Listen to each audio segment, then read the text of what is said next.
Hello friends, स्वागत है आप सभी का हमारे आज के इस वीडियो में, जिसमें अभी तक हम सामान्य अध्ययन के अलग अलग विषयों प्रश्नों के ऊपर बात कर रहे थे। आज जिस विषय के ऊपर हम बात करेंगे वो भारतीय कला एवं संस्कृति से संबद्ध है, और जिस मुख्य विषय के ऊपर हमारी आज चर्चा होगी वो है भारत के धर्म।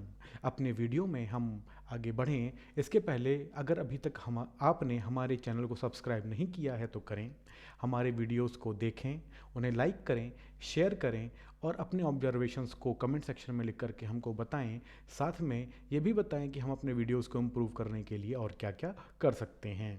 तो आते हैं आज के अपने इस वीडियो के ऊपर, और जिस विषय के ऊपर हमको बात करनी है वो है भारत के धर्म। तो जब हम भारत में धर्म के बारे में बात करें तो इसे जीवन जीने की परंपरा कह सकते हैं। भारत में हिंदू, जैन और बौद्ध धर्म की स्थापना तो हुई ही है, जिसकी वजह से धर्म भारतीय जीवन का एक प्रमुख अंग बन गया है। इन तीनों धर्मों के अलावा भारत में मुस्लिम धर्म को, ईसाई धर्म को, सिख धर्म को और पारसी धर्म को मानने वाले लोग भी रहते हैं। अगर हम कुछ छोटी मोटी असमानताओं को छोड़ दें तो प्रत्येक धर्म में पूजा स्थल का, त्योहारों का, देवी देवताओं का अपना महत्व है, और उसी के ऊपर कहीं ना कहीं बेस करके उन धर्मों को मानने के लिए जो सिद्धांत हैं उनकी रचना की गई है। भारत में हिंदू धर्म के अनुयायी जनसंख्या के हिसाब से सबसे ज़्यादा हैं, और वो भारत की जनसंख्या का करीब करीब 80% है। उसके बाद जो दूसरा सबसे बड़ा धर्म भारत में पाया जाता है वो है मुस्लिम धर्म, जिसको हम दूसरा सबसे बड़ा अल्पसंख्यक धर्म भी कह सकते हैं। तो आते हैं सबसे पहले भारतवर्ष के सबसे बड़े धर्म के ऊपर, हिंदू धर्म के ऊपर। यह धर्म मूल रूप से 4 वेदों के ऊपर आधारित है, जिनको विश्व की सबसे पुरानी रचनाओं में शुमार किया जाता है, उनकी गणना की जाती है। इसके अलावा हिंदू धर्म में 18 पुराण, 108 उपनिषद और इनके अलावा 2 और ग्रंथ रामायण और महाभारत को भी विशेष स्थान प्राप्त है। हिंदू धर्म में 3 प्रमुख देवता माने गए हैं, जिनमें ब्रह्मा जो सृष्टि का सृजन करने वाले हैं, भगवान विष्णु जो सृष्टि का पालन करने वाले हैं, और भगवान शिव जो सृष्टि का नाश, संहार करने की क्षमता रखते हैं। भारतीय ग्रंथों में रामायण के नायक श्री राम हैं, भगवान राम हैं, और महाभारत के नायक श्री कृष्ण को कहा जाता है। हिंदू धर्म भारत के अलावा नेपाल में सबसे बड़ा धर्म है, और एक समय ऐसा भी था जब नेपाल को विश्व का इकलौता हिंदू राष्ट्र कहा जाता था। हिंदू धर्म को वैदिक सनातन वर्णाश्रम धर्म भी कहते हैं, जिसका अर्थ होता है कि इसकी उत्पत्ति मानव की उत्पत्ति से भी पहले की है। विद्वान लोग हिंदू धर्म को भारत की विभिन्न संस्कृतियों और परंपराओं का सम्मिश्रण मानते हैं, और जो बात सबसे ज़्यादा महत्वपूर्ण है कि इसका कोई भी संस्थापक कभी नहीं रहा है, इसका कभी कोई संस्थापक नहीं माना जाता रहा है।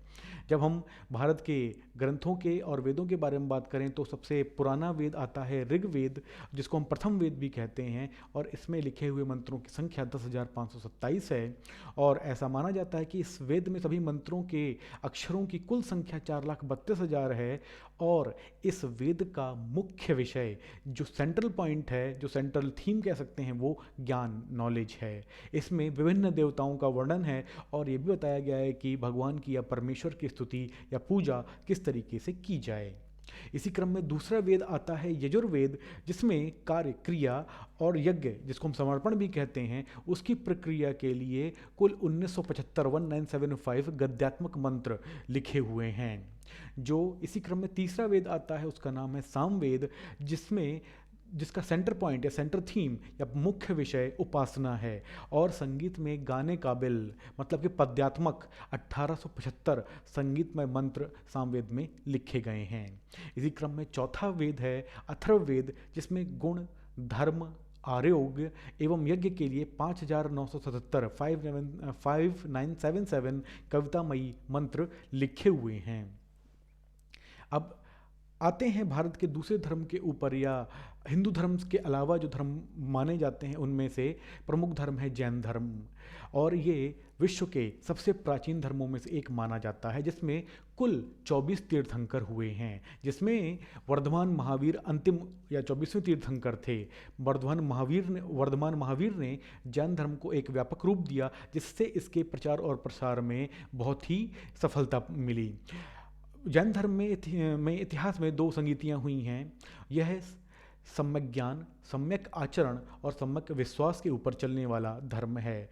जैन धर्म पूर्ण रूप से अहिंसक धर्म है। वो जिसमें हिंसा को पाप माना जाता है, और हिंसा पूरी तरीके से, किसी भी तरीके की हिंसा पूरी तरीके से इसमें निषेध है।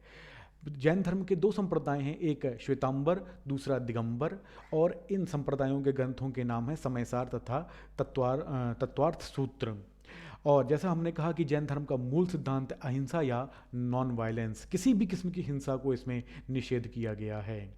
अब जब हम तीर्थंकरों की सूची के बारे में बात करें तो इस सूची में उन 24 तीर्थंकरों का नाम आता है जिनको जैन धर्म में स्थान दिया गया है। इसमें प्रथम हैं ऋषभदेव, जिन्हें आदिनाथ भी कहा जाता है। दूसरे हैं अजीतनाथ, तीसरे हैं संभवनाथ, चौथे हैं अभिनंदन जी, पांचवें हैं सुमतिनाथ जी, छठे हैं पद्म प्रभु जी, सातवें हैं सुपार्श्वनाथ जी, आठवें हैं चंदा प्रभु जी, नवें हैं सुविधिनाथ जी, जिन्हें पुष्पदंत भी कहा जाता है, दसवें हैं शीतलनाथ जी, 11वें हैं श्रेयांशनाथ जी, 12वें हैं वासुपूज्य जी, 13वें हैं विमलनाथ जी, 14वें हैं अनंतनाथ जी, 15वें हैं धर्मनाथ जी, 16वें हैं श्री शांतिनाथ जी, 17वें हैं कुंदुनाथ जी, 18वें हैं अरनाथ जी, 19वें हैं मल्लीनाथ जी, 20वें हैं मुनिसुव्रत जी, 11वें हैं नमीनाथ जी, 12वें हैं अरिष्टनेमी जी, जिन्हें नेमीनाथ भी कहा जाता है।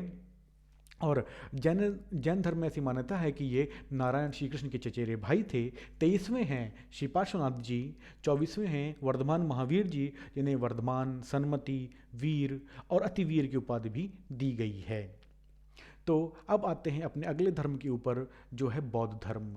बौद्ध धर्म की स्थापना गौतम बुद्ध ने की थी, और ये बात सभी को मालूम है कि गौतम बुद्ध एक राजकुमार थे जिनका मन जब विरक्त हुआ तो उन्होंने अपने परिवार से संन्यास लेकर के ज्ञान की प्राप्ति की और बौद्ध धर्म की स्थापना की। हिंदू धर्म और बौद्ध धर्म की बहुत सारी शिक्षाएं समान हैं, और बौद्ध धर्म 4 सत्य के ऊपर आधारित है। बौद्ध धर्म में दुख के नाश का अष्टांग मार्ग बताया गया है। यह धर्म दक्षिण पूर्व एशिया में और चीन में बहुत तेजी से फैला, और इस धर्म में त्रिपिटक प्रमुख ग्रंथ हैं, जिसमें अभिधम्म पिटक, सुत्त पिटक और विनय पिटक आते हैं। अब जब हम बात करें 4 आर्य सत्य की, तो उनमें से पहला सत्य है दुख।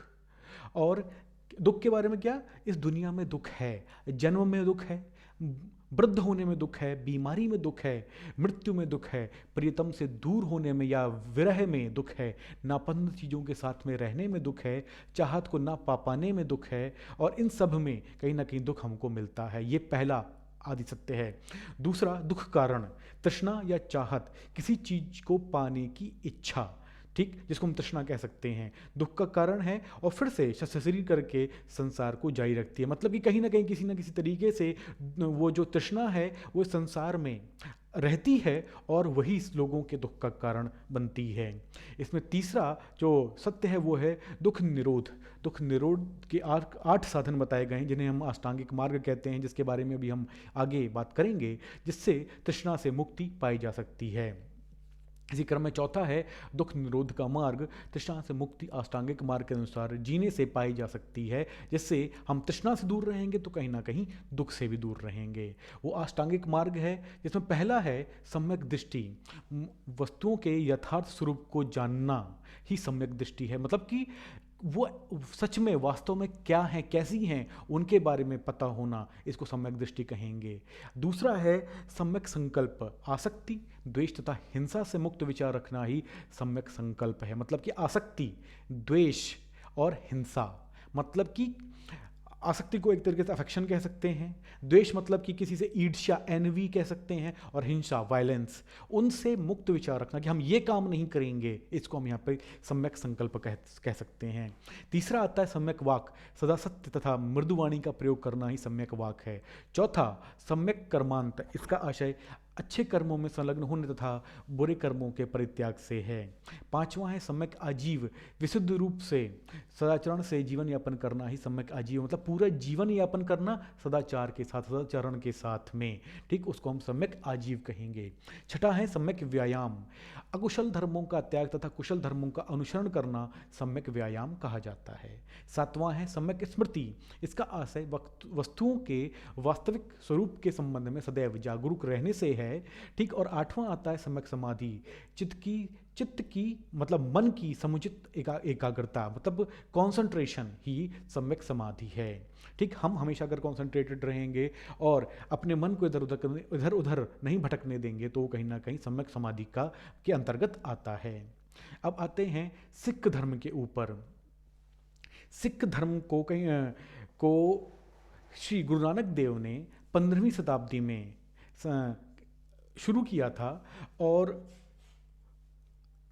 भारत के उत्तरी भाग में, उत्तरी पश्चिमी भाग में इसका उदय हुआ था। सिख धर्म में कुल 10 गुरु हुए हैं और सिख धर्म के एक पंथ, खालसा पंथ की स्थापना सन 1699 में श्री गुरु गोविंद सिंह जी ने की थी, जो सिख धर्म के 10वें गुरु थे। सिख धर्म का धर्म ग्रंथ श्री आदि ग्रंथ या गुरु ग्रंथ साहिब है, जिसको 10वें गुरु के बाद हमेशा जिसका पालन किया गया, जिसको फॉलो किया गया, जिसका अनुसरण किया गया, इसी और सिख धर्म में 10वें गुरु के बाद कभी और कोई गुरु नहीं हुए। जो हम दसों गुरुओं की सूची के बारे में बात करें तो पहले थे श्री गुरु नानक देव जी, जिनका प्रकाश उत्सव मतलब कि जन्म दिवस 15 अप्रैल 1469 का था। इनके पिता का नाम महिता कालू और माता का नाम माता त्रिपता था। दूसरे गुरु हुए गुरु अंगद देव, जिनका प्रकाश उत्सव 31 मार्च 1504 का था। इनके पिता का नाम बाबा फेरू और माता का नाम माता रामू था। तीसरे गुरु हुए गुरु अमरदास, जिनका प्रकाश उत्सव 5 मई 1479 का था। इनके पिता श्री तेजभान थे और माता वखत कौर थीं। चौथे गुरु हुए गुरु रामदास, जिनका प्रकाश उत्सव 24 सितंबर 1534 का था। इनके पिता बाबा हरिदास थे और माता का नाम दैया कौर था। पांचवें गुरु हुए गुरु अर्जुन देव, जिनका प्रकाश उत्सव 15 अप्रैल 1563 का था। इनके पिता गुरु रामदास जो चौथे गुरु थे वो थे और इनकी माता भानी थीं। छठे गुरु हुए गुरु हरगोविंद, जिनका प्रकाश उत्सव 19 जून 1595 का था। इनके पिता गुरु अर्जुन देव थे और इनकी माता का नाम गंगा था। सातवें गुरु हुए गुरु हर राई, जिनका प्रकाश उत्सव 26 फरवरी 1630 का था। इनके पिता का नाम बाबा गुरुदत्ता और माता का नाम माता निहाल कौर था। आठवें गुरु हुए गुरु हरिकिशन, जिनका प्रकाश उत्सव 7 जुलाई 1656 का था। इनके पिता गुरु हरिराई और माता किशन कौर थीं। नौवें गुरु हुए गुरु तेग बहादुर, जिनका प्रकाश उत्सव 1 अप्रैल 1621 का था। इनके पिता गुरु हरगोविंद थे और इनकी माता नानकी थीं। 10वें गुरु हुए गुरु गोविंद सिंह जी, जिनका प्रकाश उत्सव 22 दिसंबर 1666 का था। इनके पिता गुरु तेग बहादुर थे और माता का नाम गुजरी देवी था। अब हम बात करते हैं अगले धर्म के बारे में, जिसका नाम है पारसी धर्म। पारसी धर्म वैसे तो ईरान का प्रमुख धर्म था, लेकिन पारसी लोगों को भारत में आकर के शरण लेनी पड़ी, यहाँ पर आकर के बसना पड़ा जब 10वीं शताब्दी में अरब आक्रमणकारियों ने ईरान पर आक्रमण किया था। और पूरे विश्व में जितने भी लोग पारसी धर्म को मानने वाले हैं, उनमें से 85% लोग भारत में ही रहते हैं। पारसी धर्म का धर्म ग्रंथ जैंदावेस्ता है और उनके पूजा स्थल को अग्नि मंदिर या फायर टेम्पल कहते हैं। पारसी धर्म की स्थापना संत जरथुस्त्र ने की थी और जैसा कि हमने कहा कि वर्ल्ड की टोटल पॉपुलेशन का मेजर हिस्सा 85% हिस्सा पारसी धर्म का भारत में ही रहता है। अगला धर्म है ईसाई धर्म, जिसकी स्थापना ईसा मसीह द्वारा की गई थी और ईसाई धर्म भारत में सेंट थॉमस द्वारा आया था, जिन्होंने केरल में एक गिरजाघर की स्थापना की थी। भारत में 1544 ईस्वी से ईसाई मिशनरीज ने काम करना शुरू कर दिया था और अंग्रेजों के 200 साल के राज में ईसाई धर्म भारत में बहुत तेज़ी से फैला था। ईसाइयों के धर्म ग्रंथ का नाम बाइबल है और ईसाइयों में मुख्यतः 3 समुदाय हैं जिनको कैथोलिक, प्रोटेस्टेंट और ऑर्थोडॉक्स कहते हैं और इन तीनों का धर्म ग्रंथ भी बाइबल ही है। ईसाई धर्म के अनुसार मूर्ति पूजा करना, हत्या करना, व्यभिचार करना और किसी को व्यर्थ आघात पहुंचाना पाप माना गया है। ईसाई धर्म ग्रंथ बाइबल के 2 पार्ट हैं। पहला पार्ट पुराना नियम या ओल्ड टेस्टामेंट कहलाता है, जो कि यहूदियों के धर्म ग्रंथ तनख का ही संस्करण है, और दूसरा भाग नया नियम मतलब कि न्यू टेस्टामेंट कहलाता है, तो जिसमें ईसा मसीह के उपदेश, चमत्कार और उनके शिष्यों के कामों का वर्णन मिलता है। अब इसी क्रम में अगला धर्म है इस्लाम धर्म, जिसकी संस्थापक पैगंबर मोहम्मद साहब थे। और इस्लाम धर्म, जैसे हमने पहले बताया, हिंदू धर्म के बाद भारत का दूसरा सबसे बड़ा धर्म है। इस्लाम धर्म भारत में सबसे पहले केरल के मलाबार तट पे अरब व्यापारियों के द्वारा लाया गया था। बाद में सल्तनत काल में और मुगल काल में इस्लाम धर्म पूरे भारतवर्ष में बहुत तेज़ी से फला फूला। इस्लाम धर्म के पूजा स्थल को मस्जिद कहते हैं और इनका धर्म ग्रंथ कुरान है। इसमें हदीस, सीरत उन नबी और शरीयत ग्रंथ शामिल हैं। इस्लाम के 5 स्तंभ बताए गए हैं। इसमें एक तौहीद मतलब ईश्वर एक है, दूसरा नमाज, तीसरा रोज़ा जिसे उपवास कहते हैं, चौथा जाकत मतलब कि दान करना, और 5वां हज मतलब कि तीर्थ यात्रा करना शामिल है। तो हमारे आज के इस वीडियो में इतना ही। आप हमारे चैनल को सब्सक्राइब करिए, लोगों के साथ में हमारे वीडियोस को शेयर करिए और हमें ये बताइए कि हमारे वीडियोस आपको कैसे लग रहे हैं और हम अपने वीडियोस के इम्प्रूवमेंट के लिए और क्या क्या कर सकते हैं। आज की वीडियो में इतना ही। Thank you very much. बहुत जल्दी मुलाकात होगी आपसे हमारे अगले वीडियो में।